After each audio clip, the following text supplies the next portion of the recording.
Welcome to cubit academy.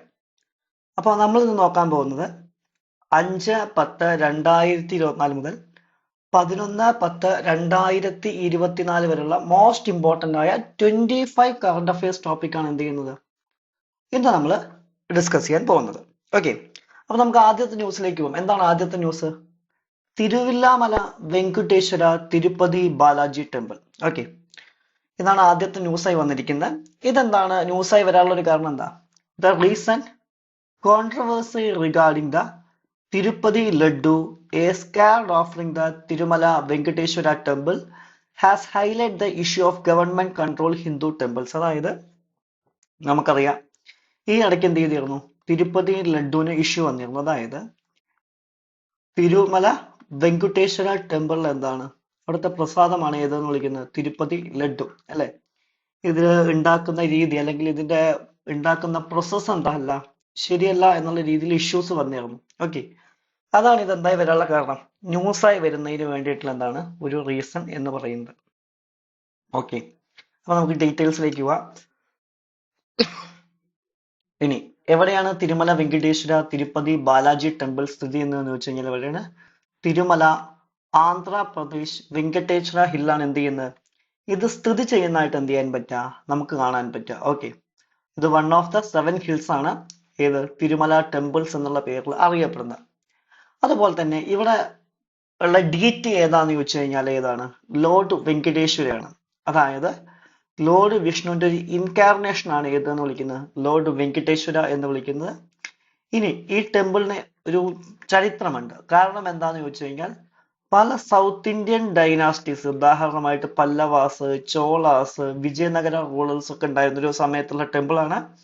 അതുപോലെ തന്നെ ഇത് ഒരു traditional south Indian temple architecture നമുക്ക് എന്ത് ചെയ്യാൻ പറ്റും, നമുക്ക് കാണാൻ പറ്റും. ലൈക്ക് ടവറിംഗ് ഗോപുരം, ഗേറ്റ് വേ, അതൊക്കെ ഇതിന്റെ ഭാഗമാണ്. അതുപോലെ തന്നെ എന്താണ്, A notable practice at temple is the donation of hair devotees and offering. അതുപോലെ തന്നെ എന്താണ്, അവിടുത്തെ ഡിവോട്ടീസ് ഈ ടെമ്പിളിൽ ചെയ്യുന്ന ഒരു പ്രത്യേക ഓഫറിങ്സ് ആണ് എന്താ, അവരുടെ ഹെയർ എന്ന് വിളിക്കുന്നത്. ഓക്കെ, ഇതൊക്കെ ഏതിന്റെ പ്രത്യേകതയാണ്, ഈ ഒരു ടെമ്പിളിന്റെ എന്താണ് പ്രത്യേകതയാണ് എന്നുള്ളതാണ്. ക്ലിയർ? ഇനി നമുക്ക് ഇന്ത്യൻ കോൺസ്റ്റിറ്റ്യൂഷനിലേക്ക് വരികയാണെങ്കിൽ നമുക്ക് അറിയാൻ പറ്റും, ഇന്ത്യൻ കോൺസ്റ്റിറ്റ്യൂഷന്റെ ആർട്ടിക്കിൾ 25 മുതൽ ആർട്ടിക്കിൾ 28 വരെ എന്തിനെ കുറിച്ചാണ് പറയുന്നത്, റിലീജിയസ് ഫ്രീഡം ആണല്ലേ. അതായത് മതപരമായി ബന്ധപ്പെട്ട സ്വാതന്ത്ര്യത്തിനുള്ള അവകാശമാണ് എന്ത് ചെയ്യുന്നത്, ഇന്ത്യൻ കോൺസ്റ്റിറ്റ്യൂഷന്റെ ആർട്ടിക്കിൾ 25 മുതൽ ആർട്ടിക്കിൾ 28 വരെ പറയുന്നതായിട്ട് എന്ത് ചെയ്യാൻ പറ്റുക, നമുക്ക് കാണാൻ സാധിക്കുക. അതിൽ ആർട്ടിക്കിൾ 25 ക്ലോസ് 1 എന്താണ് പറയുന്നത്, gives people the freedom to practice, profess and propagate their religion which is subjected to public order, morality and health എന്നാണ്. അതായത് ഏതൊരു വ്യക്തിക്കും എന്തിനുള്ള അവകാശമുണ്ട്, അവരുടെ മതം പ്രാക്ടീസ് ചെയ്യുന്നതിനുള്ള എന്താണ് അവകാശമുണ്ട്, പ്രൊഫസ് ചെയ്യുന്നതിനുള്ള അവകാശമുണ്ട്, പ്രൊപ്പഗേറ്റ് ചെയ്യുന്നതിനുള്ള അവകാശമുണ്ട്. പക്ഷെ അതൊരിക്കലും എന്തിനെ വയലേറ്റ് ചെയ്യാൻ പാടില്ല, പബ്ലിക് ഓർഡർ, ഗവൺമെന്റ് ഓർഡറുകളെ വയലേറ്റ് ചെയ്യാൻ പാടില്ല. അല്ലെങ്കിൽ എന്താണ് മൊറാലിറ്റി എന്താണ് വയലേറ്റ് ചെയ്യാൻ പാടുന്ന രീതിയിലാവില്ല. അല്ലെങ്കിൽ എന്ത് ചെയ്യാൻ പാടില്ല, ഹെൽത്തിനെ ഒരു കാരണവശാലും എന്ത് ചെയ്യാൻ പാടില്ല, വയലേറ്റ് ചെയ്യാൻ പാടില്ല എന്ന് പറയുന്നുണ്ട്. അതുപോലെ തന്നെ ആർട്ടിക്കിൾ 25 ക്ലോസ് 2 എന്താണ് പറയുന്നത്, allows the state to regulate economic or financial, political or secular activities linked to religious practices and to enact laws for social welfare, reform and opening Hindu religious instructions to all classes of Hindus എന്നുള്ളതാണ് ഇതിൽ പറയുന്നത് article 25 close 2 പറയുന്നതായിട്ട് എന്ത് ചെയ്യാൻ പറ്റുക, നമുക്ക് കാണാൻ പറ്റുക. അതായത് ഇപ്പൊ ഉദാഹരണമായിട്ട് ഒരു ടെമ്പിളിലേക്ക് എത്തുന്ന ഫൈനാൻസ്, ഈ ഫൈനാൻസ് എങ്ങനെ ഹിന്ദു കമ്മ്യൂണിറ്റിയുടെ ഉള്ളിൽ എന്ത് ചെയ്യണം, ഗവൺമെന്റ് ഡിസ്ട്രിബ്യൂട്ട് ചെയ്യണം എന്നുള്ളതാണ് ഏതിൽ പറയുന്നതായിട്ട് കാണാൻ പറ്റുക, ആർട്ടിക്കിൾ 25 ക്ലോസ് 2 പറയുന്നതായിട്ട് നമുക്ക് എന്ത് ചെയ്യാൻ പറ്റുക, കാണാൻ പറ്റുക. Hence the issue of regarding secular aspect of religious practice is distinct from the providing aspects of worship എന്നുള്ള ഇതിന്റെ പ്രത്യേകതയാണ്, ഇതിന്റെ പ്രത്യേകതയാണ് എന്നുള്ളതാണ്. ക്ലിയർ? നെക്സ്റ്റ് വൺ ആണ് ഇത്, ബാലൻസ് ഓഫ് പേയ്മെന്റ്സ്. എന്താണ് news? According to the RBI data, India's current account deficit (CAD) witnessed marginally used to 9.7 billion. That means 1.1% of GDP in Q1 of 2025, reflecting the status of India's balance of payments. ഇതാണ് ഇത് ന്യൂസിൽ വരാനുള്ള എന്താണ് കാരണം. അതായത് എന്താണ് ഈ balance of payments അല്ലെങ്കിൽ എന്താണ് BOP എന്നുള്ള കൺസെപ്റ്റ് എന്താ നമുക്കറിയാം. ഇപ്പൊ നമ്മുടെ രാജ്യം എടുക്കുകയാണെന്നുണ്ടെങ്കിൽ ഏതൊരു രാജ്യത്തിനും പ്രധാനമായിട്ടും രണ്ട് സെക്ടേഴ്സ് ഉണ്ടായിരിക്കും. ഒന്ന് ഏതാണ്? ഇന്റേണൽ സെക്ടർ അല്ലെ, അതായത് രാജ്യത്തിന്റെ ഉള്ളിൽ നടക്കുന്ന ആക്ടിവിറ്റീസും നെക്സ്റ്റ് വൺ ആണ് എക്സ്റ്റേണൽ സെക്ടർ, ഒരു രാജ്യത്തിന്റെ പുറത്ത് നടക്കുന്ന ആക്ടിവിറ്റീസ്. ഈ എക്സ്റ്റേണൽ സെക്ടറിൽ ഇന്ത്യയുടെ എക്സ്റ്റേണൽ സെക്ടറിൽ RBI അഥവാ reserve bank of India keep ചെയ്യുന്ന അക്കൗണ്ട് ആണ് ഏത് എന്ന് വിളിക്കുന്നത് BOP അഥവാ ബാലൻസ് ഓഫ് പേയ്മെന്റ്സ് എന്നുള്ള പേരിൽ എന്ത് ചെയ്യുന്നത് അറിയപ്പെടുന്നതായിട്ട് എന്ത് ചെയ്യാൻ പറ്റുക, നമുക്ക് കാണാൻ പറ്റുക എന്നുള്ള ഇതിന്റെ പ്രത്യേകതയാണ് എന്നുള്ളതാണ്. ആ ഒരു അക്കൗണ്ടിലാണ് നമ്മൾ എന്ത് പേരിൽ അറിയപ്പെടുന്നത് BOP അഥവാ ബാലൻസ് ഓഫ് പേയ്മെന്റ്സ് എന്നുള്ള പേരിൽ എന്ത് ചെയ്യുന്നത് അറിയപ്പെടുന്നതായിട്ട് എന്ത് ചെയ്യാൻ പറ്റുക, നമുക്ക് കാണാൻ പറ്റുക. ഇനി ബാലൻസ് ഓഫ് പേയ്മെന്റ്സ് എന്ന് പറഞ്ഞു കഴിഞ്ഞാൽ എന്താണ്? Record of all international transaction made by the residents of the country. ഇതിനെയാണ് നമ്മൾ എന്ത് വിളിക്കുന്നത്? ബാലൻസ് ഓഫ് പേയ്മെന്റ്സ് എന്ന് വിളിക്കുന്നത്. And it measures the relative demand for the rupee against foreign currencies, crucially influencing the exchange rate of economic activities. അതായത് നമ്മുടെ exchange rate, അതുപോലെ തന്നെ എന്താണ് ഇന്റർനാഷണൽ കറൻസിയുടെ യൂസേജ്, ഇതൊക്കെ ഏതിനെ അഫക്റ്റ് ചെയ്യുന്ന ഘടകങ്ങളാണ്? നമ്മുടെ ബാലൻസ് ഓഫ് പേയ്മെന്റ്സിനെ എന്താണ് അഫക്റ്റ് ചെയ്യുന്ന ഘടകങ്ങളാണ് എന്നുള്ളത് എന്താണ് ഇതിന്റെ ഭാഗമാണ്. ഇനി നമ്മൾ ബാലൻസ് ഓഫ് പേയ്മെന്റ്സ് നോക്കുകയാണെന്നുണ്ടെങ്കിൽ പ്രധാനമായിട്ടും ബാലൻസ് ഓഫ് പേയ്മെന്റ്സിൽ രണ്ട് അക്കൗണ്ടുകളാണ് കാണാൻ പറ്റുക. ഒന്ന് എന്ന് വിളിക്കുന്ന ഏതാണ്? കറന്റ് അക്കൗണ്ടും. രണ്ട് എന്ന് വിളിക്കുന്ന ഏതാണ്? ക്യാപിറ്റൽ അക്കൗണ്ടും. കറന്റ് അക്കൗണ്ട് എന്ന് പറഞ്ഞു കഴിഞ്ഞാൽ എന്താണ്? It includes those transactions that do not change the asset or liabilities of position of the country. ഇതിനെ നമ്മൾ വിളിക്കുന്ന പേരാണ് ഇത് കറന്റ് അക്കൗണ്ട് എന്ന് വിളിക്കുന്നത്. ആ കറന്റ് അക്കൗണ്ടിൽ തന്നെ വീണ്ടും രണ്ടെണ്ണം ഉണ്ട്. മെർക്കൻഡൈസും ഉണ്ട്, അതുപോലെ തന്നെ എന്താണ് ഇൻവിസിബിൾസും ഉണ്ട്. എന്താണ് മെർക്കൻഡൈസ് എന്ന് പറഞ്ഞാൽ എന്താണ്? It includes trade in physical import and export. അപ്പൊ ഇതിൽ എന്തൊക്കെയുണ്ട്? ഇമ്പോർട്ട് ഇതിന്റെ ഭാഗമാണ്, അതുപോലെ തന്നെ എന്താണ് എക്സ്പോർട്സ് എന്നതിന്റെ ഭാഗമാണ്. And indicating the balance of trade A deficit suggest higher import than exports എന്നൊക്കെ പറയുന്ന ഇതിന്റെ ഭാഗമാണ്? ഇതിന്റെ ഭാഗമാണ്. അതായത് ഡെഫിസിറ്റ് എന്ന് പറഞ്ഞു കഴിഞ്ഞാൽ എന്താണ്? ഹയർ ഡെഫിസിറ്റ് എന്ന് പറഞ്ഞു കഴിഞ്ഞാൽ എന്താണ്? ഗവൺമെന്റിന് വരവിനേക്കാൾ കൂടുതൽ ചെലവുള്ള അവസ്ഥ. ഇപ്പൊ നിങ്ങൾ തന്നെ ആലോചിച്ചാൽ മതി, ഇന്ത്യയെ സംബന്ധിച്ചിടത്തോളം എക്സ്പോർട്ട് എന്താണ് കുറവും ഇമ്പോർട്ട് കൂടുതലുമാണ് എന്ന് വെക്കുക, സ്വാഭാവികമായിട്ടും നമ്മുടെ ഡെഫിസിറ്റ് കൂടും. കാരണം നമ്മൾ 100 രൂപയ്ക്ക് കയറ്റുമതി ചെയ്യുമ്പോൾ 200 രൂപയ്ക്ക് ഇറക്കുമതി ചെയ്യണം. അപ്പൊ നമ്മളുടെ കയ്യിൽ 100 രൂപ അധികം ചെലവാകുകയാണ് ചെയ്യുന്നത് അല്ലെ. അപ്പൊ സ്വാഭാവികമായിട്ടും അത് എന്തിന് കാരണമാകും? ഡെഫിസിറ്റ് ക്രിയേറ്റ് ചെയ്യുന്നതിന് കാരണമാവും എന്നുള്ളതാണ്. ഇനി ഇതുപോലെ തന്നെ ഇതിൽ മറ്റൊരു അക്കൗണ്ട് കൂടി ഉണ്ട്, എന്താണ്? ഇൻവിസിബിൾസ്. ഇൻവിസിബിൾ അക്കൗണ്ടിൽ എന്തൊക്കെയാണ് പ്രധാനമായിട്ടും വരുന്നത് എന്ന് ചോദിച്ചു കഴിഞ്ഞാൽ എന്താണ്? ഉദാഹരണമായിട്ട് banking, insurance, IT, tourism, transport ഒക്കെ എന്താണ്? ഇൻവിസിബിൾസ് ആണ്. കൂടാതെ ഗിഫ്റ്റ്, ഗ്രാൻസ്, റെമിറ്റൻസ് ഇതിന്റെ ഭാഗമായി വരുന്നുണ്ട്. അതുപോലെ തന്നെ ഫാക്ടറി ഇൻകം എന്ന് പറഞ്ഞു കഴിഞ്ഞാൽ എന്താണ്? Such as the income earned from investments ഒക്കെ ഏതിന്റെ ഭാഗമാണ്? ഈ ഇൻവിസിബിൾ അക്കൗണ്ടിന്റെ ഭാഗമാണ്. ഇനി ക്യാപിറ്റൽ അക്കൗണ്ടിലേക്ക് പോവുകയാണെന്നുണ്ടെങ്കിൽ ക്യാപിറ്റൽ അക്കൗണ്ടിൽ നമ്മൾ രണ്ടായി തരംതിരിക്കുന്നുണ്ട്. അതിൽ ഒന്നാണ് ഇത് അസറ്റും, ഒന്നാണ് ഇത് ലയബിലിറ്റീസ്. അസറ്റ്സ് എന്ന് പറഞ്ഞു കഴിഞ്ഞാൽ എന്താണ്? It reflects investment such in foreign direct investment. രണ്ട് രീതിയിൽ നമുക്കറിയാം ഫോറിൻ കൺട്രീസ് നമ്മുടെ രാജ്യത്ത് ഇൻവെസ്റ്റ് ചെയ്യാറുണ്ട്. ഏതൊക്കെയാണ്? ഒന്ന് ഫോറിൻ ഡയറക്റ്റ് ഇൻവെസ്റ്റ്മെന്റും, രണ്ട് ഫോറിൻ ഇൻസ്റ്റിറ്റ്യൂഷണൽ ഇൻവെസ്റ്റ്മെന്റും ഇതിന്റെ ഭാഗമാണ്. അതുപോലെ തന്നെ essential for economic growth and stability എന്നുള്ളതിന്റെ പ്രത്യേകതയാണ്. അതായത് നമ്മുടെ രാജ്യത്തിന് ഗ്രോത്ത്, സ്റ്റെബിലിറ്റി ഒക്കെ വേണമെങ്കിൽ സ്വാഭാവികമായിട്ടും എന്താവശ്യമാണ്? ഇത്തരം ഇൻവെസ്റ്റ്മെന്റുകൾ എന്താണ് ആവശ്യമാണ് എന്നുള്ളതൊക്കെയാണ്. അപ്പൊ ഇതൊക്കെ ഏതിന്റെ ഭാഗമായിട്ടാണ് വരുന്നത് എന്ന് ചോദിച്ചു കഴിഞ്ഞാൽ നമുക്ക് പറയാൻ പറ്റും ഇതൊക്കെ സ്വാഭാവികമായിട്ടും ഏതിന്റെ ഭാഗമായിട്ടാണ് വരുന്നത്? ഈ ക്യാപിറ്റൽ അക്കൗണ്ടിന്റെ അസറ്റിന്റെ ഭാഗമായിട്ടാണ് വരുന്നത്. ഇനി ലയബിലിറ്റീസ് എടുക്കുകയാണെങ്കിൽ എന്താണ് പറയുന്നത്?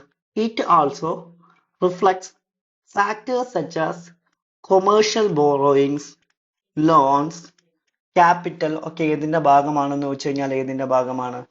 ലയബിലിറ്റീസിന്റെ ഭാഗമാണ് എന്നുള്ളത് ഏതിന്റെ പ്രത്യേകതയാണ്? അതിന്റെ പ്രത്യേകതയാണ് എന്നുള്ളതാണ്. ഓക്കെ, അപ്പൊ നമ്മൾ പറഞ്ഞു കറണ്ട് അക്കൗണ്ട് തന്നെ രണ്ട് ടൈപ്പ് ഉണ്ട്. അതിനെ രണ്ടായി തരംതിരിക്കാൻ വന്ന എന്താണ്? മർക്കൻഡൈസും രണ്ടെന്താണ്? ഇൻവെസിബിൾസും. പിന്നെ വരുന്നതാണ് ക്യാപിറ്റൽ അക്കൗണ്ട്. ക്യാപിറ്റൽ അക്കൗണ്ടിനെ നമ്മൾ രണ്ടായി തരംതിരിക്കുന്നുണ്ട്. ഏതൊക്കെയാണ്? ഒന്ന് എന്ന് വിളിക്കുന്ന ഏതാണ്? അസറ്റും. രണ്ട് എന്ന് വിളിക്കുന്ന ഏതാണ്? ലയബിലിറ്റീസും ആണത്. ആൻഡ് നെക്സ്റ്റ് ന്യൂസ് ആണ് ഇത് ഗ്ലോബൽ ഇന്നൊവേഷൻ ഇൻഡെക്സ് 2024. എന്താണ് ന്യൂസിൽ വരാനുള്ള കാരണം?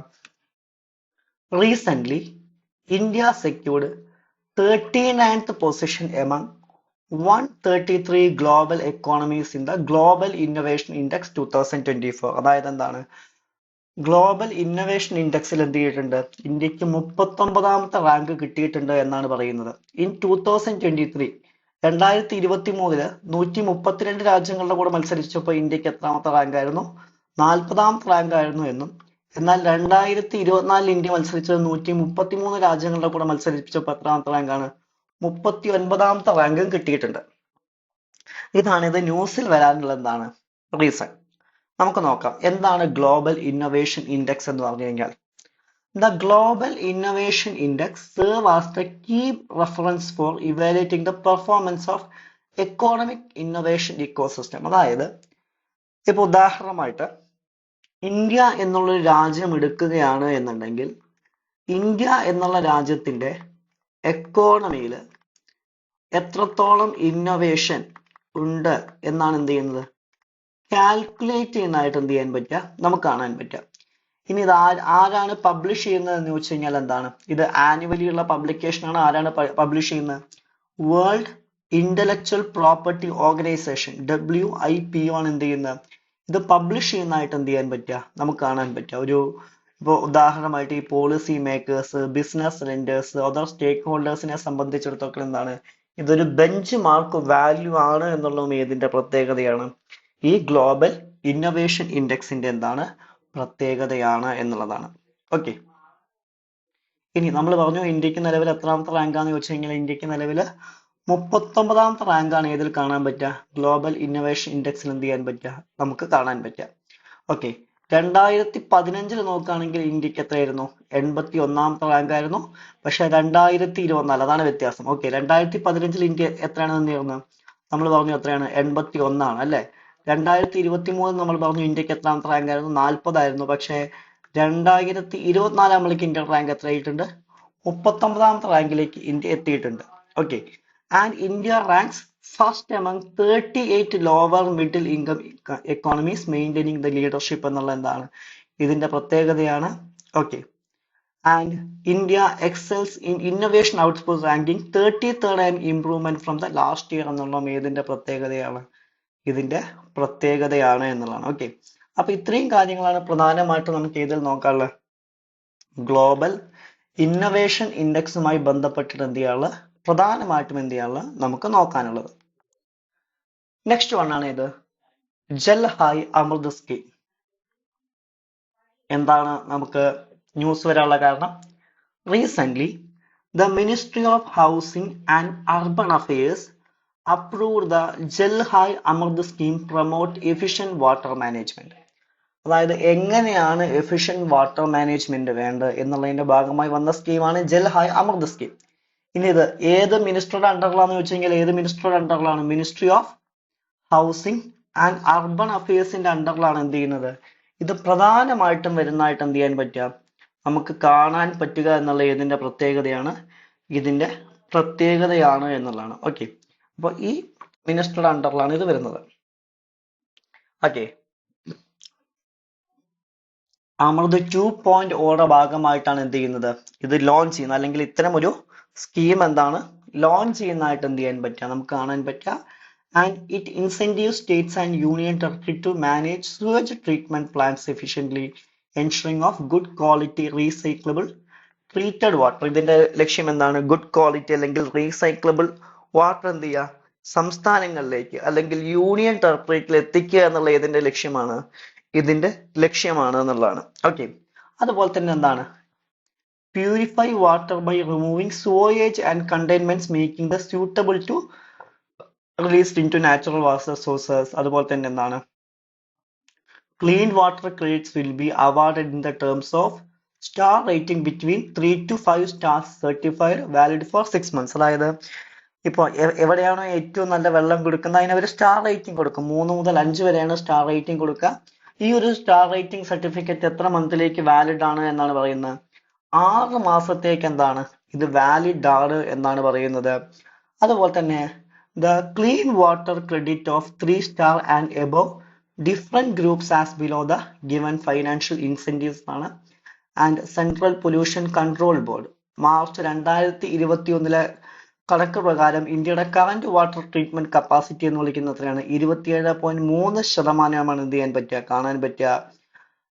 ഓക്കെ, അതുപോലെ തന്നെ സോയേജ് ട്രീറ്റ്മെന്റ് കപ്പാസിറ്റി എത്രയാണ്? 18.6% എന്നുള്ളതാണ്. ഓക്കെ, അതുപോലെ തന്നെ 5.2% എന്താണ്? ഡെവലപ്മെന്റുമായിട്ട് ബന്ധപ്പെട്ട് കിടക്കുന്നു. ഓക്കെ, ഇത്രയും കാര്യങ്ങളാണ് നമുക്ക് പ്രധാനമായിട്ടും ഇതിൽ കാണാൻ പറ്റുക. ഈ ഒരു സ്കീമിൽ നമുക്ക് എന്ത് ചെയ്യാൻ പറ്റുക? പ്രധാനമായിട്ടും കാണാൻ സാധിക്കുക. Next one, key features of ABDM എന്താണ് പറയുന്നത്? The Ayushman Bharat digital mission ABDM completed its 3-year journey on 27th September, aiming to revolutionize the nation's digital healthcare ecosystem by enhancing accessibility, efficiency, and transparency in healthcare.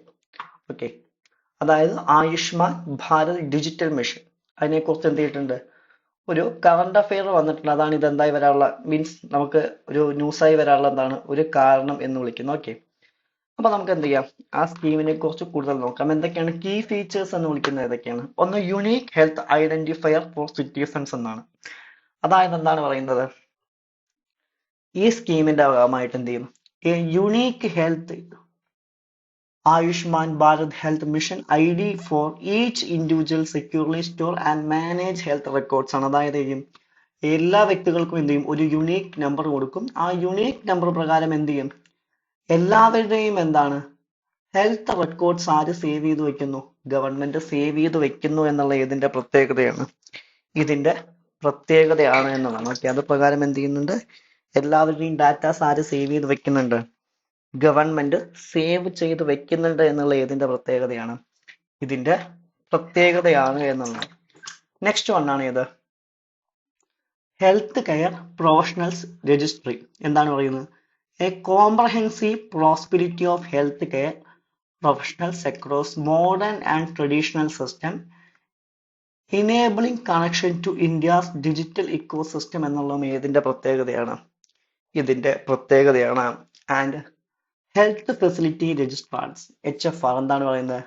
A comprehensive responsibility of public and private health facilities across all system of medicine including hospital, clinic, labs and pharmacies എന്നുള്ളതൊക്കെ ഏതിന്റെ പ്രത്യേകതയാണ്? ഇതിന്റെ പ്രത്യേകതയാണ്. പിന്നെ വരുന്ന മറ്റൊരു പ്രത്യേകത എന്താണ്?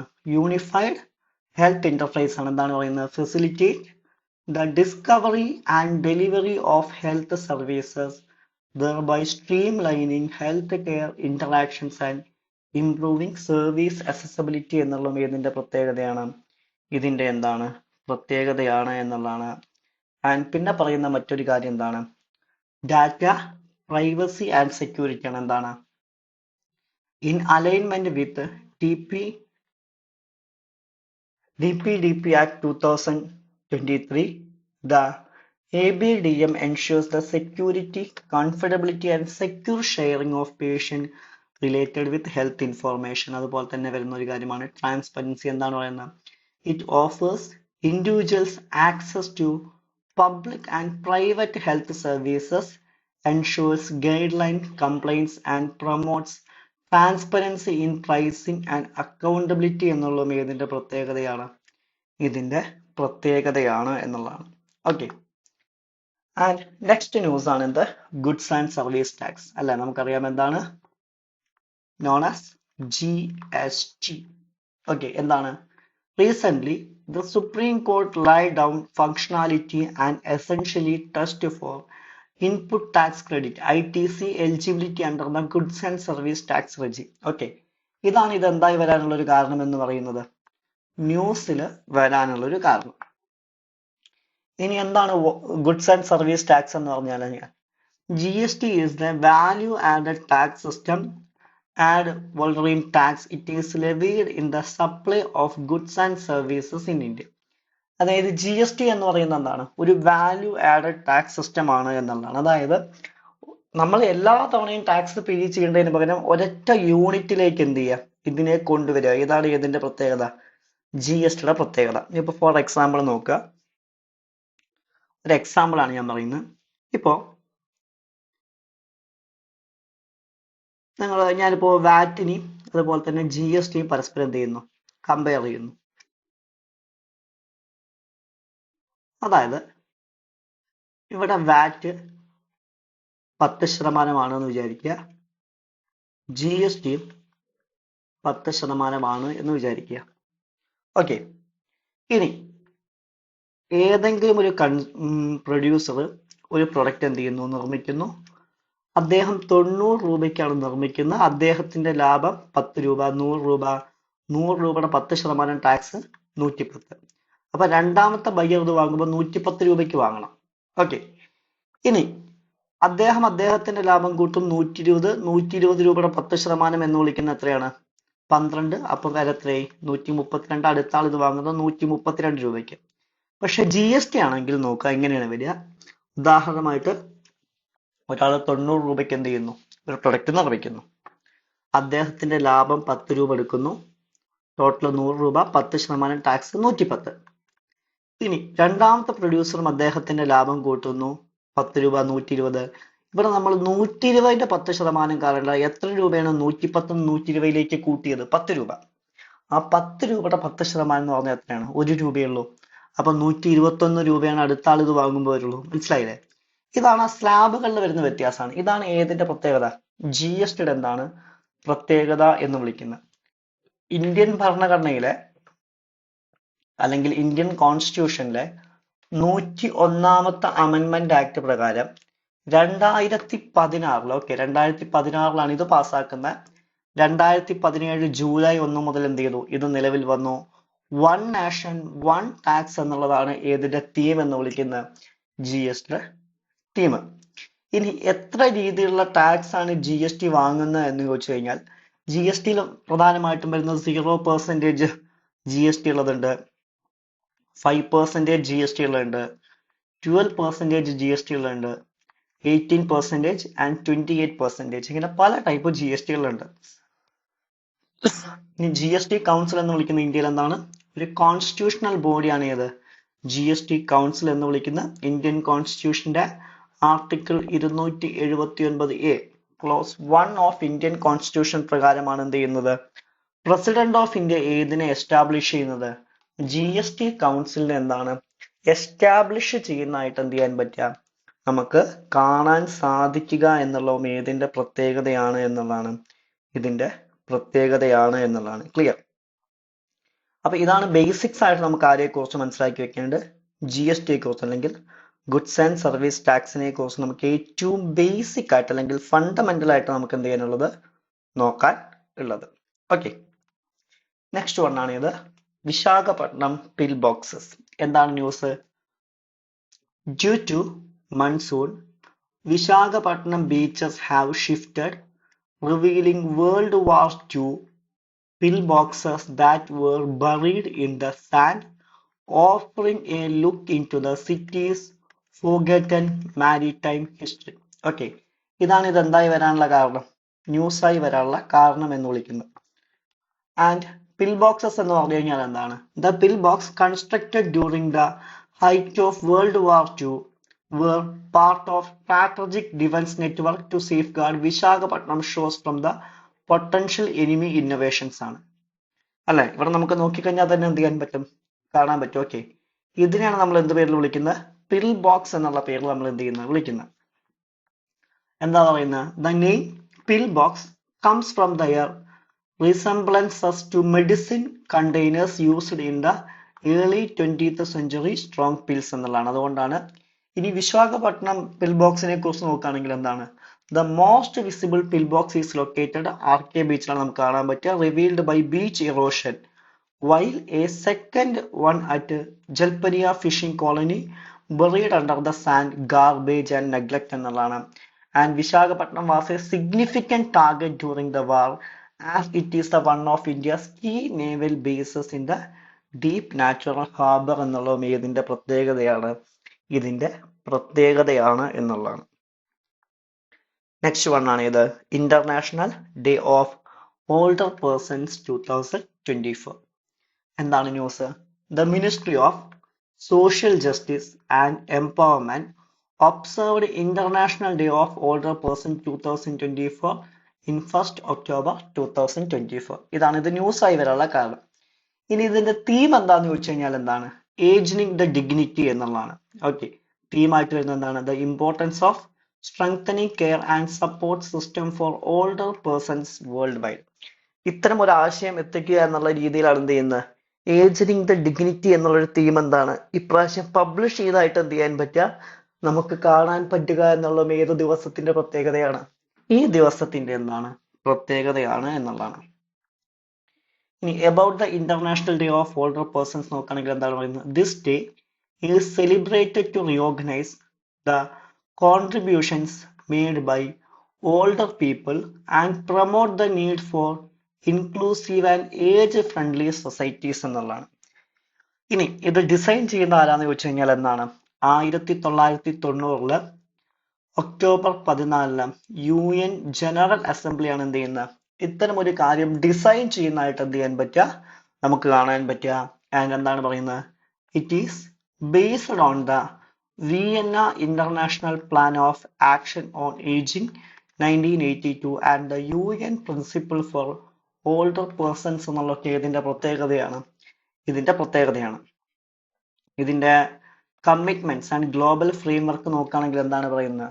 The UN decade healthy ageing 2021-2030 ആണ്. ഇത് നമ്മുടെ സസ്റ്റൈനബിൾ ഡെവലപ്മെന്റ് ഗോൾ 3യുടെ ഭാഗമായിട്ടാണ് ഇത് വരുന്നത്. നമുക്കറിയാം UN സസ്റ്റൈനബിൾ ഡെവലപ്മെന്റ് ഗോൾസ് ഒരുപാടുണ്ട്. അതിൽ സസ്റ്റൈനബിൾ ഡെവലപ്മെന്റ് ഗോൾ 3യുടെ ഭാഗമായിട്ടാണ് എന്ത് ചെയ്യുന്നത്? ഇത് വരുന്നതായിട്ട് എന്ത് ചെയ്യാൻ പറ്റുക, നമുക്ക് കാണാൻ പറ്റുക. And India formulated the national policy on older persons in 1999 as the signatory in the Married International Plan of Action on Aging 2002 എന്നുള്ള ഇതിന്റെ ഭാഗമാണ് എന്നുള്ളതാണ്. ഓക്കെ, നെക്സ്റ്റ് വണ്ണാണ് ഇത് Dada Saheb Phalke award to the Mithun Chakraborty. News എന്താണ്? Recent the ministry of information and broadcasting has announced that the Dada Sahib Phalke Award for 2022 will be awarded to the actor and former Rajya Sabha Member of Parliament MP Mithun Chakrabarty. ഇതെന്തായി വരാനുള്ള ഒരു കാരണം എന്ന് വിളിക്കുന്ന news ആയിട്ട് വരാനുള്ളതാണ് ഒരു reason. ഇനി ഇത് എപ്പോഴാണ് പ്രസന്റ് ചെയ്തത് എന്ന് ചോദിച്ചു കഴിഞ്ഞാൽ എപ്പോഴാണ്? 17th നാഷണൽ ഫിലിം അവാർഡ് സെറിമണിക്കാണ് എന്ത് ചെയ്യുന്നത്? ഇത് പ്രസന്റ് ചെയ്യുന്നതായിട്ട് എന്ത് ചെയ്യാൻ പറ്റുക, നമുക്ക് കാണാൻ പറ്റും എന്നുള്ള ഇതിന്റെ പ്രത്യേകതയാണ് എന്നുള്ളതാണ്. ആൻഡ് അദ്ദേഹം എന്ന് പറയുന്നത്, അതായത് മിഥുൻ ചക്രബർത്തി എന്ന് വിളിക്കുന്ന എന്താണ്? ദാദാ സാഹിബ് ഫാൽക്കെ അവാർഡിന്റെ എന്താണ് 54ാമതായിട്ട് ദാദാ സാഹിബ് ഫാൽക്കെ അവാർഡ് കിട്ടുന്ന വ്യക്തി കൂടിയാണ് ആര് എന്ന് വിളിക്കുന്നത്? മിഥുൻ ചക്രബർത്തി എന്ന് വിളിക്കുന്നത്. ഓക്കെ, ഇനി ദാദാ സാഹിബ് ഫാൽക്കെ അവാർഡ് എന്ന് വിളിക്കുന്നത് എപ്പോഴാന്ന് വെച്ച് കഴിഞ്ഞാൽ ആദ്യമായിട്ട് 1969 ഇത് ഇൻട്രൊഡ്യൂസ് ചെയ്യുന്നതായിട്ട് കാണാൻ പറ്റും. എന്താണ്? ഒരു ഹയസ്റ്റ് ഫിലിം ഹോണർ ആയിട്ടാണ് എന്ത് ചെയ്യുന്നത്? ഇത്തരം ഒരു ആശയം കൊണ്ടുവരുന്നത്. അതായത് outstanding contribution for the growth and development of Indian cinema. ഇതിന്റെ ഭാഗമായിട്ടാണ് എന്ത് ചെയ്യുന്നത്? ഇത് കൊണ്ടുവരുന്നതായിട്ട് കാണാൻ പറ്റുക. ഇത് ആദ്യമായിട്ട് ആർക്കാണ് കൊടുത്തതെന്ന് വെച്ച് കഴിഞ്ഞാൽ, ഫസ്റ്റ് ടൈം ആർക്കാണ് കൊടുത്തതെന്ന് വെച്ച് കഴിഞ്ഞാൽ ദേവിക റാണിക്കാണ് എന്ത് ചെയ്യുന്നത്? ഫസ്റ്റ് ടൈം ഇത് കൊടുക്കുന്നതായിട്ട് എന്ത് ചെയ്യാൻ പറ്റുക, നമുക്ക് കാണാൻ പറ്റുക. The first lady of Indian cinema എന്നുള്ള പേരിൽ. അതുപോലെ തന്നെ ദ അവാർഡ് ഇൻക്ലൂഡ് സ്വർണ്ണ കമ്മൽ, a cash prize of 10 lakh, a certificate of a silk roll and shawl അടങ്ങുന്നതാണ്. അതുപോലെ തന്നെ ഇതാരാണ് കൊടുക്കുന്നതെന്ന് വെച്ച് കഴിഞ്ഞാൽ ആരാണ്? പ്രസിഡന്റ് ഓഫ് ഇന്ത്യ ആണ് എന്ത് ചെയ്യുന്നത്, ഈ ഒരു സമ്മാനം പ്രസന്റ് ചെയ്യുന്നതായിട്ട് എന്ത് ചെയ്യാൻ പറ്റുക, നമുക്ക് കാണാൻ പറ്റുക എന്നുള്ളതും ഏതിന്റെ പ്രത്യേകതയാണ്? ദാദാ സാഹിബ് ഫാൽക്കെ അവാർഡിന്റെ എന്താണ് പ്രത്യേകതയാണ് എന്നുള്ളതാണ്. നെക്സ്റ്റ് വണ്ണാണ് ഏത്? എക്സൈസ് കഷിന്ത് 2024 എന്താണ് പറയുന്നത്? The 8th edition of India Kazakhstan Joint Military Exercise Kazin 2024 commenced in the Uttarakhand and is being held from 13th September to 13th October 2024. Okay, ഇതാണ് ഇതെന്തായി വരാനുള്ള കാരണം എന്ന് വിളിക്കുന്നത്, ന്യൂസായി വരാനുള്ള കാരണം. നമുക്കറിയാം നമ്മുടെ ഈ മിലിറ്ററി എക്സസൈസ് ഒക്കെ നമ്മുടെ എക്സാംസിനെ സംബന്ധിച്ചിടത്തോളം എന്താണ്, വളരെയധികം എന്താണ് ഇമ്പോർട്ടന്റ് ആണ് ഓരോ മിലിറ്ററി എക്സസൈസുകളും. The exercise between India and Kazakhstan was initiated exercise Prabal Dostyk in 2016 ആണ്. ഇനി സെക്കൻഡ് എഡിഷൻ എന്താണ്, upgrade to company level exercise എന്തായിട്ട് റീനെയിം ചെയ്തു, എക്സസൈസ് കസിൻ ആക്കിയിട്ട് എന്ത് ചെയ്തു, റീനെയിം ചെയ്തായിട്ട് എന്ത് ചെയ്യാൻ പറ്റുക, നമുക്ക് കാണാൻ പറ്റുക. ഇനി ഇതിന്റെ പ്രധാനപ്പെട്ട അല്ലെങ്കിൽ ഇത്തരം എക്സസൈസിന്റെ പ്രധാനപ്പെട്ട ലക്ഷ്യങ്ങൾ എന്തൊക്കെയാണെന്ന് വെച്ച് കഴിഞ്ഞാൽ എന്താണ്, to enhance joint military capabilities for counter-terrorism operations in semi-urban and mountainous terrain, focusing on physical fitness, tactical drills, and sharing the best practices under Chapter 7 of the UN Chapter എന്നുള്ള ഇതിന്റെ പ്രത്യേകതയാണ് എന്നുള്ളതാണ്. And Chapter 7 includes action with respect to threats to the peace, breaches of the peace, and acts of aggression എന്നുള്ളതും ഇതിന്റെ പ്രത്യേകതയാണ് എന്നുള്ളതാണ്. Next വണ്ണാണ് ഏത്, ഇന്ത്യാസ് ഓയിൽ സീഡ് പ്രൊഡക്ഷൻ എന്താണ് പറയുന്നത്. Recent the UN cabinet rationalized 18th century sponsored schemes and approved the National Mission Edible Oil Seeds NMEO oil seeds. Okay, ഇനി എന്താണ് ഇതിന്റെ ഹൈലൈറ്റ്സ് എന്ന് വെച്ച് കഴിഞ്ഞാൽ എന്താണ്, ഒന്ന് ഓയിൽ സീഡ് പ്രൊഡക്ഷൻ എന്താണ് പറയുന്നത്. India rank the 4th largest oil seed producer in the world. ലോകത്തിലെ തന്നെ 4ാമത്തെ ഏറ്റവും വലിയ ഓയിൽ സീഡ് പ്രൊഡ്യൂസർ ആണ് ആര് എന്ന് വിളിക്കുന്നത്, ഇന്ത്യ എന്ന് വിളിക്കുന്നത്. അതായത് ടോട്ടൽ ഗ്ലോബൽ പ്രൊഡക്ഷന്റെ 20.8% എവിടെ നിന്നാണ്, ഇന്ത്യയിൽ നിന്നാണ്. ഓയിൽ സീഡ് കൾട്ടിവേഷൻ ആണ്, അതിൽ 10% എന്ത് ചെയ്യുന്നുണ്ട്, ഗ്ലോബൽ പ്രൊഡക്ഷൻ ആണ്. In rainfed farming, nearly 72% of the Indian oilseed cultivation limited to rainfed farming ആണ്, predominantly carried out by small farmers, lending to low productivity ആണ്. ഇനി എവിടെയൊക്കെയാണ് പ്രധാനമായിട്ടും ഓയിൽ സീഡ് പ്രൊഡ്യൂസ് ചെയ്യുന്നത് എന്ന് വെച്ച് കഴിഞ്ഞാൽ ഏതൊക്കെ സംസ്ഥാനങ്ങളാണ്, രാജസ്ഥാൻ, മധ്യപ്രദേശ്, ഗുജറാത്ത്, മഹാരാഷ്ട്ര തുടങ്ങിയ സംസ്ഥാനങ്ങളിലാണ് എന്ത് ചെയ്യുന്നത്, 2021-22 കാലഘട്ടങ്ങളിലെ സെൻസസ് പ്രകാരം, കണക്കുകൾ പ്രകാരം എന്ത് ചെയ്തിരുന്നത്, പ്രൊഡ്യൂസ് ചെയ്യുന്നതായി കാണാൻ പറ്റുക. ഏകദേശം രാജസ്ഥാനിൽ ഏകദേശം 23%, മധ്യപ്രദേശിൽ ഏകദേശം 21%, ഗുജറാത്തിൽ 18%, മഹാരാഷ്ട്രയിൽ 16% ഓയിൽ സീഡ്സ് പ്രൊഡക്ഷൻ ഒക്കെയാണ് നമുക്ക് എന്ത് ചെയ്യാൻ പറ്റുക, കാണാൻ പറ്റുക എന്നുള്ളത് ഇതിന്റെ പ്രത്യേകതയാണ് എന്നുള്ളതാണ്.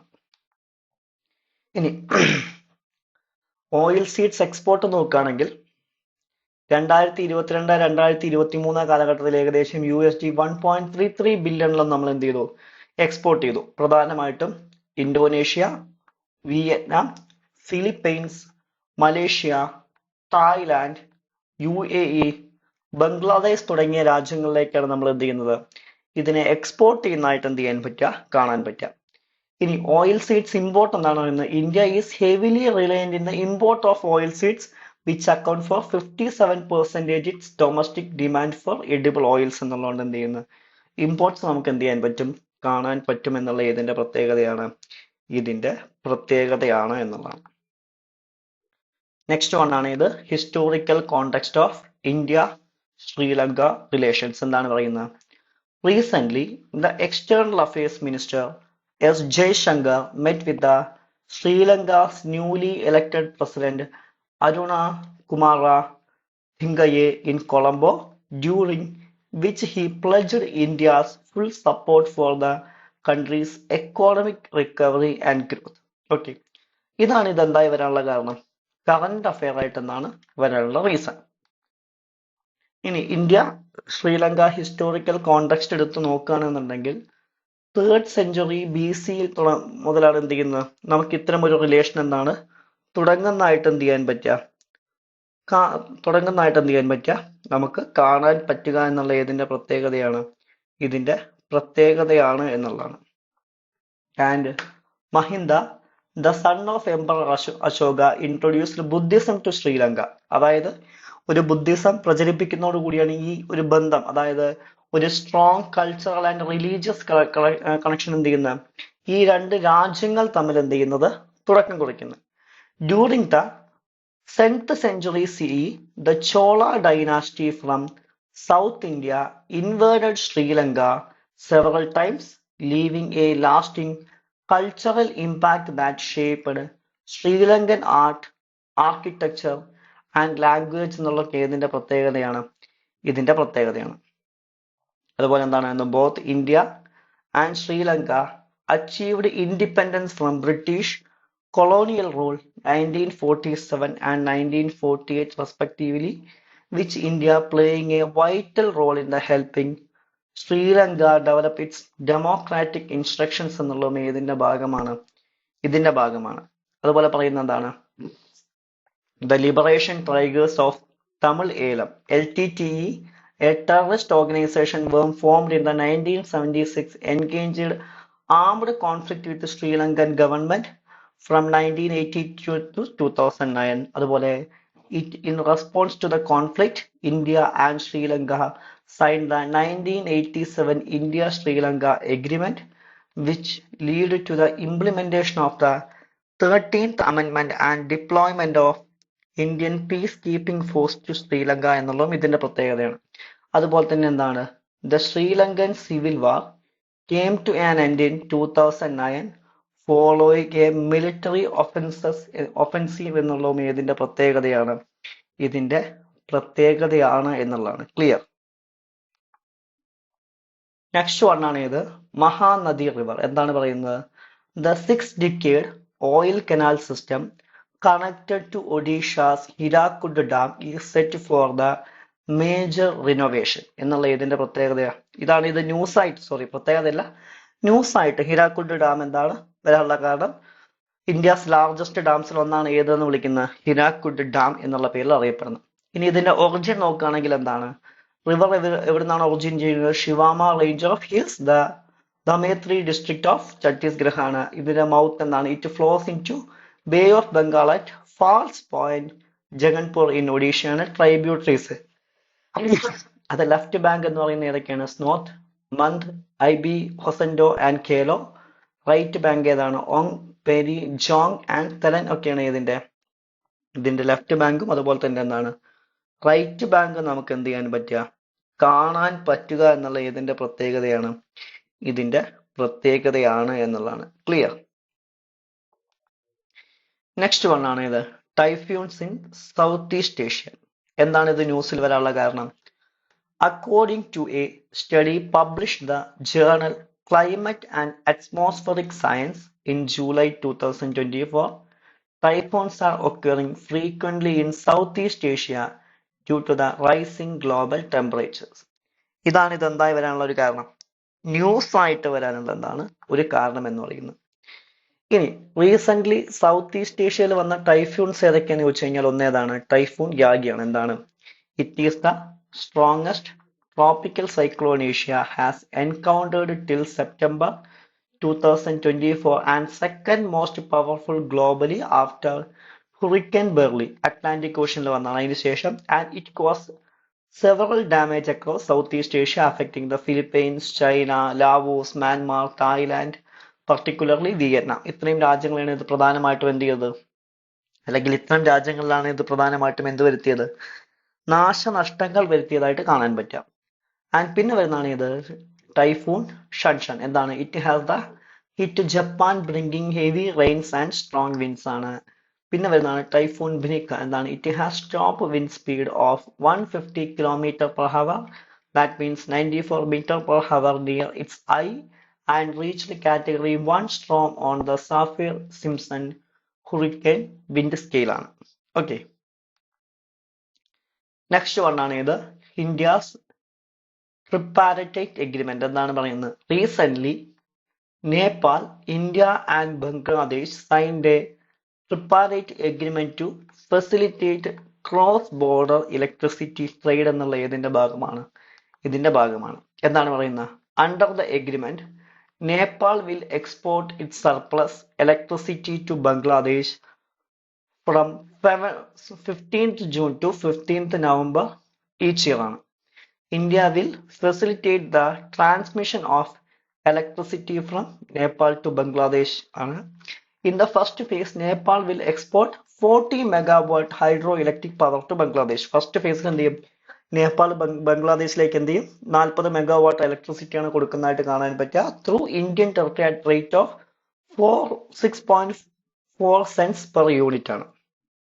ഇനി നമുക്കറിയാം ഇന്ത്യ ബംഗ്ലാദേശ് തുടങ്ങിയ രണ്ട് രാജ്യങ്ങൾ പല ഇന്റർനാഷണൽ ഗ്രൂപ്പുകളിലും എന്താണ് അംഗങ്ങളാണ്. ഏതൊക്കെയാണ് ഇന്റർനാഷണൽ ഗ്രൂപ്പുകൾ എന്ന് ചോദിച്ചു കഴിഞ്ഞാൽ ഏതൊക്കെയാണ്? പ്രധാനമായിട്ടും വരുന്ന ഏതാണ്? South Asian association for regional corporation SAARC, അതുപോലെ തന്നെ എന്താണ് Bay of Bengal initiative for multi sectoral technical and economic corporation BIMSTEC, and Bangladesh Bhutan India Nepal BBIN and non alignment മൂവ്മെന്റിന്റെ ഭാഗമാണ് ആര് എന്ന് പറയുന്നത്? ഇന്ത്യ, നേപ്പാൾ, ബംഗ്ലാദേശ് തുടങ്ങിയ ഈ 3 രാജ്യങ്ങൾ. ഓക്കെ, നെക്സ്റ്റ് കറണ്ട് അഫെയർ ആണ് എന്ത്?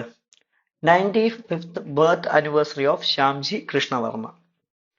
എന്താണ് ന്യൂസിൽ വരാൻ കാരണം? On the occasion of the Shyamji Krishnavarma 95th birth anniversary of the prime minister paid tribute esteemed revolutionary and freedom fighter ആണ്. ശ്യാംജി കൃഷ്ണവർമ്മ എന്താണ്? ഒരു ഇന്ത്യൻ റവല്യൂഷണറി ആയിരുന്നു, പാട്രിയോട്ട് ആയിരുന്നു, ലോയർ ആയിരുന്നു, ജേർണലിസ്റ്റ് ആയിരുന്നു.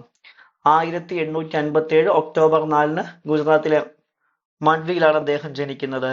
അതുപോലെ തന്നെ എന്താണ് അദ്ദേഹം പ്രധാനമായിട്ടും അദ്ദേഹത്തിന് ഇൻസ്പിറേഷൻ കിട്ടിയെന്ന് ബാൽ ഗംഗാധര തിലക്, സ്വാമി ദയാനന്ദ സരസ്വതി, ഹെർബർട്ട് സ്പെൻസർ നോക്കിയാണ്. അതുപോലെ തന്നെ അദ്ദേഹം എന്ത് ചെയ്തു? ലണ്ടനിൽ എന്ത് ചെയ്തു? ഇന്ത്യൻ ഹോം റൂൾ സൊസൈറ്റി എന്ത് ചെയ്യുന്നുണ്ട്? 1905 എന്താണ് സ്ഥാപിക്കുന്നതായിട്ട് എന്ത് ചെയ്യാൻ പറ്റും? നമുക്ക് കാണാൻ പറ്റും. And the Indian sociology, a monthly journal which is aimed to inspire young Indians to engage in revolutionary activities in British rule അദ്ദേഹത്തിന്റെ പ്രത്യേകതയാണ്. In response to British criticism, Verma translated from English to Paris and subsequently settled in Geneva during World War I എന്നുള്ളതിന്റെ പ്രത്യേകതയാണ് എന്നുള്ളത്. പിന്നീട് അദ്ദേഹം മരിക്കുന്ന എപ്പോഴാന്ന് ചോദിച്ചു കഴിഞ്ഞാൽ എപ്പോഴാണ്? 1930 മാർച്ച് 30 അദ്ദേഹം മരിക്കുന്നതായിട്ട് എന്ത് ചെയ്യാൻ പറ്റുക? കാണാൻ പറ്റുക എന്നുള്ളത് അദ്ദേഹത്തിന്റെ പ്രത്യേകതയാണ്. നെക്സ്റ്റ് വൺ ആണ് ഇത് ഫാസ്റ്റ് ട്രാക്ക് കോർട്സ്. എന്താണ് ഇത് ന്യൂസിൽ വരാൻ കാരണം? India's fast-track courts designed to expedite serious criminal cases are facing scrutiny over the effectiveness. Despite in the initial surge, it is the number of operational courts has declined. Okay, ഇതാണ് ഇത് എന്തിൽ വരാനുള്ള കാരണം? ന്യൂസിൽ എന്താണ് വരാനുള്ള കാരണം എന്ന് പറയുന്നത്. ഇനി trends in number of fast track courts. Okay, 2018 മുതൽ 2020 വരെയുള്ള കണക്കെടുത്ത് നോക്കുകയാണെങ്കിൽ significant rise in the number of fast track courts കാണാൻ പറ്റും. 699 നിന്ന് 907 largely response to the public outcry over delays in the high profile cases ആണ്. However this progress has slowed in since 2020 ആണ്. എന്താണ് പറയുന്നത്? With the number of functional courts dropped in to 873 in 2023 എന്നുള്ളതും ഇതിന്റെ പ്രത്യേകതയാണ്. എന്താണ് disparities of fast track courts എന്ന് പറയുന്നത്? Uttar Pradesh, Maharashtra, Tamil Nadu have maintained a high number of operational fast-track courts. Others have far fewer, some of cases are none. And these disparities, the reflection of local resources, limitation, varying levels of prioritization and different administrative capabilities ഒക്കെയാണ് ഇതിനെന്താണ് disparities ആയിട്ട് എന്ത് ചെയ്യുന്നത് നമ്മൾ കണക്കാക്കുന്നത്. Next news ആണ് എന്ത്? Defence advance research project agency അഥവാ DARPA. The Defense Research and Development Organization (DRDO) is set to launch a new initiative aimed at the advancing emerging military technologies. It will fund 5 deep tech projects, with each project receiving up to 15 crores to promote the indigenization of defense product and strengthen national security എന്നുള്ള ഇതിന്റെ പ്രത്യേകതയാണ്. ഇനി ഇതിനെക്കുറിച്ച് നോക്കുകയാണെന്നുണ്ടെങ്കിൽ DARDA കുറിച്ച് നോക്കുകയാണെങ്കിൽ എന്താണ്? Is a research development agency under the United States department of defence, focused on developing emergencies technologies for military applications ആണ്. അതുപോലെ തന്നെ ഒബ്ജക്റ്റീവ് എന്താണ്? Is to design and implement research and development project aimed at pushing the boundaries of technology and science, often addressing needs beyond immediate military requirements എന്നുള്ളതും ഇതിന്റെ പ്രത്യേകതയാണ്. Next news ആണ് ഇത്. Example എന്താണ്? Recent the conflict such as prolonged Israel-Hezbollah war, the Russia-Ukraine war, and unrest many other parts of the world have revived the debate over what other large-scale violence can be justified. ഇനി എന്താണ് ഹെസൻബുളിനെ പറയുന്നത്? Hezbollah, which translated to party of God, is the Shia militia and political party based in Lebanon. ഇനി Hezbollah നോക്കുകയാണെങ്കിൽ എന്താണ്? Founded in 1982 as the restriction movement against the Israeli invasion of Lebanon during the Lebanese War 1970-99. ഈ സമയത്തൊക്കെ അത് വരുന്നുണ്ട്. It received support of Lebanese Shiva community, Iran and its Islamic Revolutionary Guard Corps (IRGC), and Palestinian group influenced by Iran's 1979 Islamic Revolution ആണ്. It is recognized as one of the most heavily armed non-state actors globally according to the Center for Strategic International Studies ആണ്.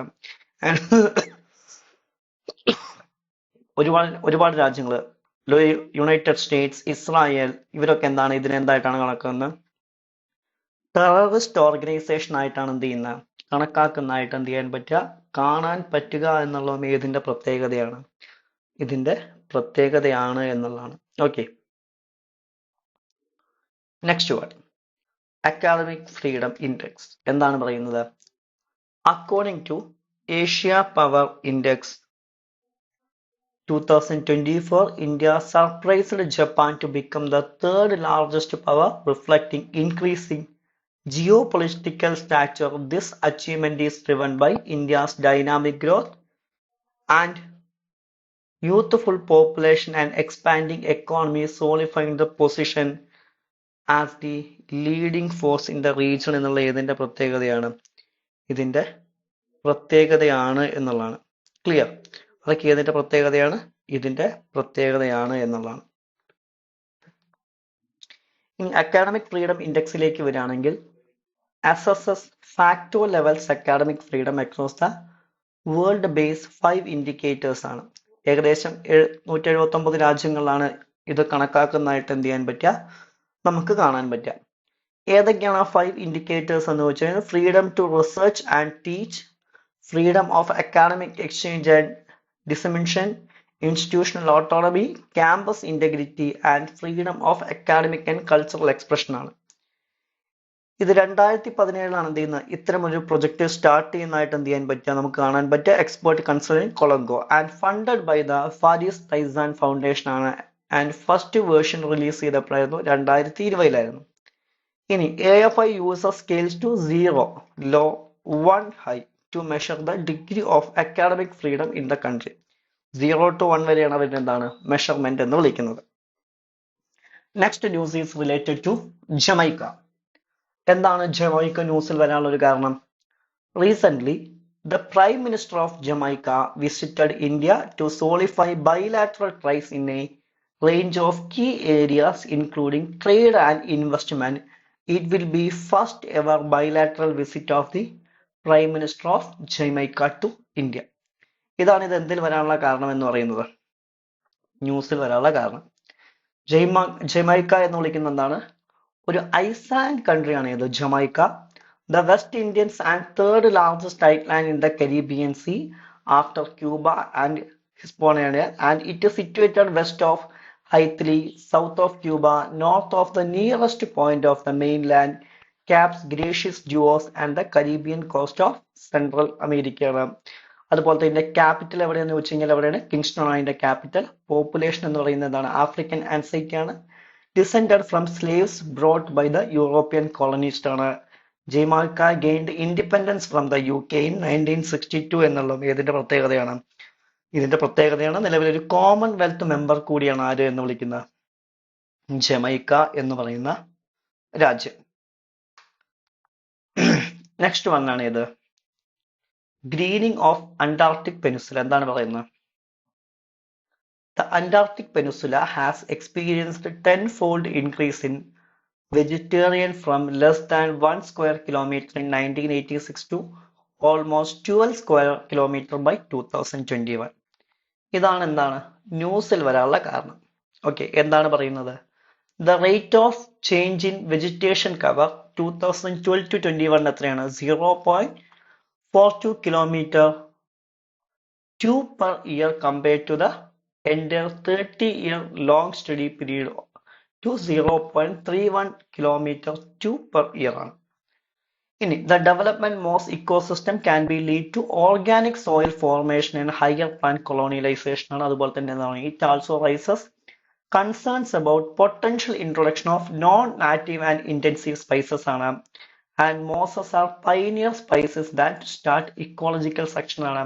And ecological succession is the steady and gradual changes in the species given area with respect to the changing environment ആണ്.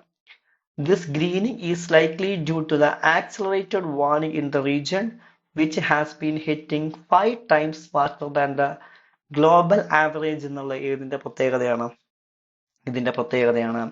And the Antarctic Peninsula ice sheet is sensitive to climate change due to the small size and northerly location ആണ്. Since 1950 it has warmed by 33 degrees Celsius ആണ്. As glaciers records, more island become the available for colonization by plants, further accelerating the greening process എന്നുള്ളതൊക്കെ ഇതിന്റെ ഭാഗമാണ്.